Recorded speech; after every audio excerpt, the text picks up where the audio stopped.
Bonjour à toutes et tous. Aujourd'hui, dans cette vidéo, je voudrais vous parler d'un outil que j'utilise souvent en coaching et que j'ai appelé l'arbre à décision. C'est un outil qui permet de ranger ses pensées, les pensées qui peuvent être foisonnantes, parfois même encombrantes, en période de crise. Vous avez des moments où, dans ces moments où vous allez peut-être avoir des montées de panique un petit peu. Donc je voudrais vous livrer un petit peu cet outil, non pas comme une recette magique, mais comme une aide. Je m'appelle Nathalie Barret-Haddad, je suis coach certifiée et formatrice en management et relations humaines. Je travaille au sein de NBH Transition.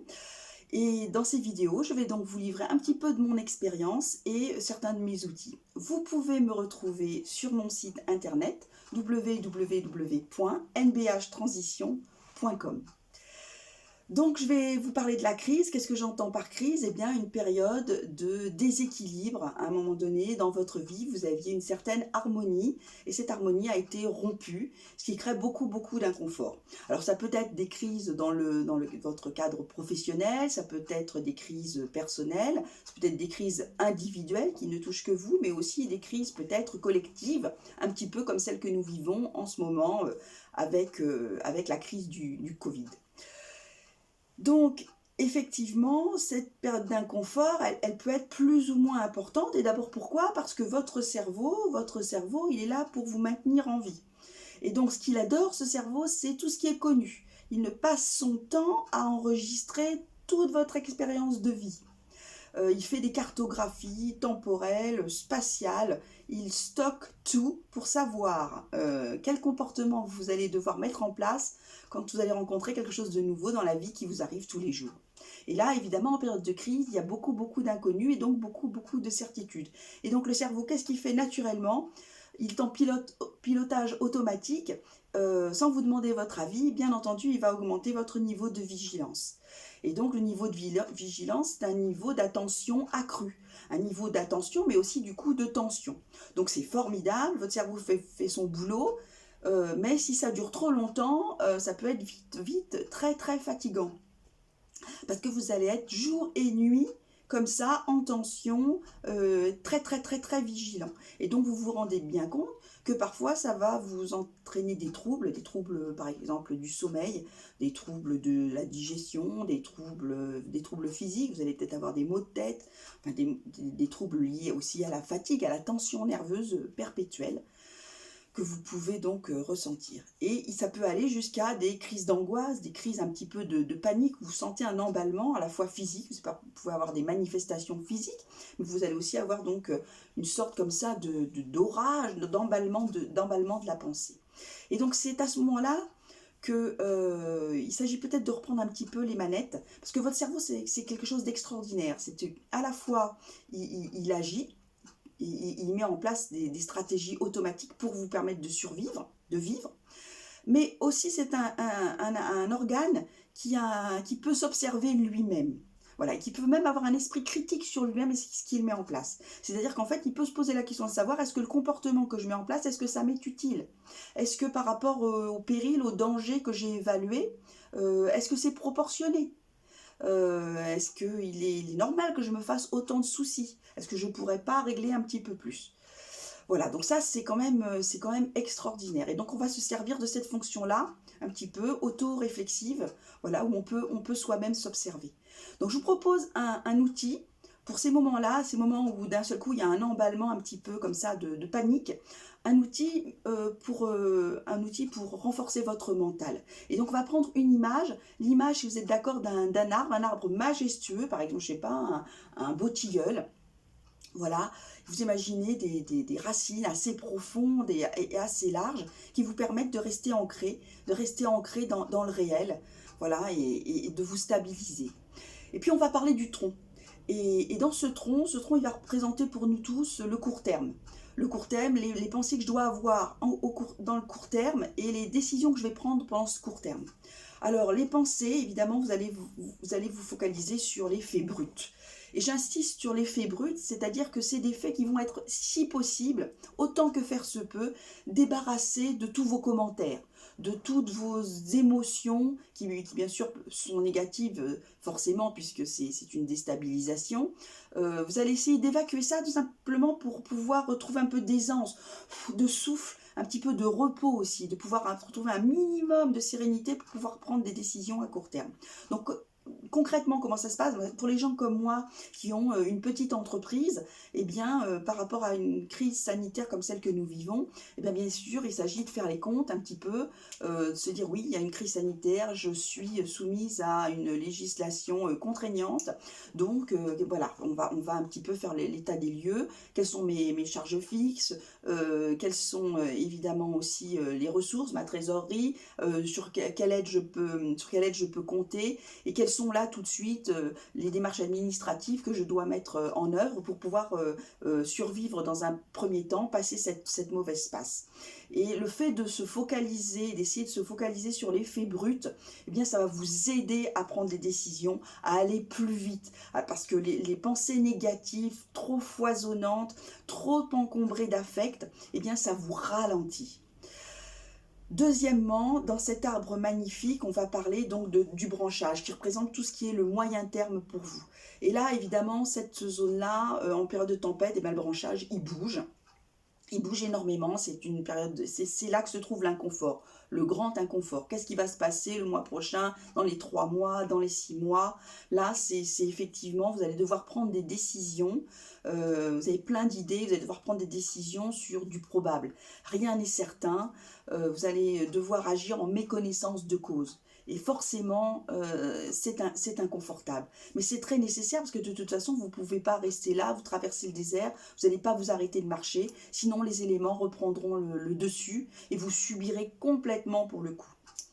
Donc, quelles sont vos ressources? Eh bien sûr, vos ressources, elles vont être personnelles, extérieures. Quand je parle de l'extérieur, c'est bien sûr, là encore, toutes les ressources, toutes les aides auxquelles vous pouvez recourir, qu'elles soient institutionnelles, mais qu'elles soient aussi bien sûr humaines, amicales, les gens qui ont la même profession que vous, qui vont vous donner éventuellement des conseils ou de l'aide.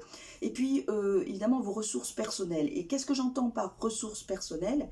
Eh bien, je pense à votre courage. Vous en avez déjà fait si souvent preuve.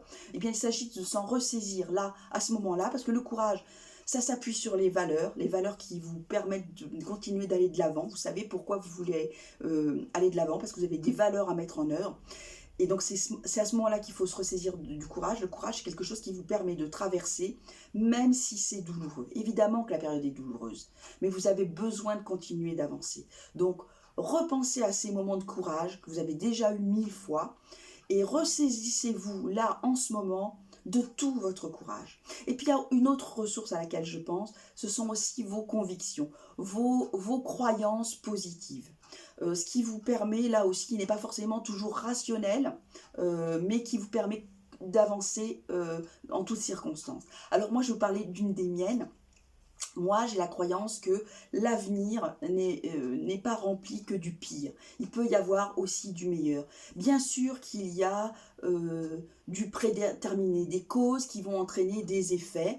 C'est vrai que ce Covid, eh bien, effectivement, il va entraîner des effets dans ma vie et des effets qui ne sont pas forcément positifs. Mais il y a aussi à chaque instant le monde, l'univers qui crée des choses auxquelles je n'avais pas pensé et des choses que j'aime penser positivement. Je vous donne un exemple en ce moment. Personnellement, je suis impressionnée par le fait qu'on ait trouvé, enfin surtout les scientifiques bien entendu, un vaccin si rapidement. C'était pas écrit, rien n'est écrit, même malgré l'argent qu'on a injecté, rien ne dit que des cerveaux humains, même brillants, peuvent trouver une solution comme ça à un virus aussi rapidement, même si ça a déjà été fait. Celui-là est spécifique, rien n'était écrit, rien n'était dit. Et donc, ça, aussi rapidement, c'était pas déterminé dans le temps, et bien forcément, ça va aussi avoir des impacts dans ma vie, pour mon entreprise, des choses aussi positives. Donc, accrochez-vous aux choses positives qui passent, accrochez-vous à vos convictions, à vos croyances, à toutes les choses et à toutes les personnes qui, dans cette période-là, vous permettent de continuer d'aller de l'avant. Dernière chose, bien sûr, le feuillage de notre arbre.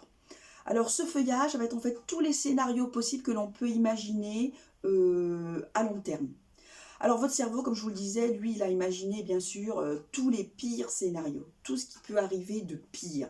Et c'est extrêmement important parce qu'effectivement, si vous devez y faire face, il faut s'y préparer dès maintenant pour essayer d'éviter la casse, pour essayer de se préparer à ce choc forcément psychologique, financier, et de voir effectivement dès à présent ce que vous pouvez faire peut-être pour amortir les choses. Et c'est loin d'être facile. Mais vous pouvez aussi laisser une petite place, c'est-à-dire dans ce feuillage, dire à votre cerveau, ici aussi on laissait une place, on laissait un petit peu de temps d'antenne, comme on dit à la radio, pour les scénarios un petit peu plus positifs. Alors du moyennement positif à peut-être après tout aussi le plus lumineux, c'est-à-dire que ce qui pourrait arriver de plus formidable pour que vous puissiez vous en sortir sans casse.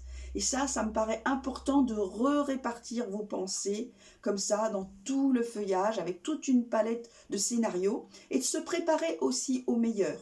C'est-à-dire que dès à présent de poser les graines, de continuer de se renseigner pour savoir ce qui se passe, à quelles aides vous avez droit, toutes les opportunités. Parce qu'en fait c'est en étant comme ça attentif à toutes les opportunités que vous allez peut-être parfois forcer le destin.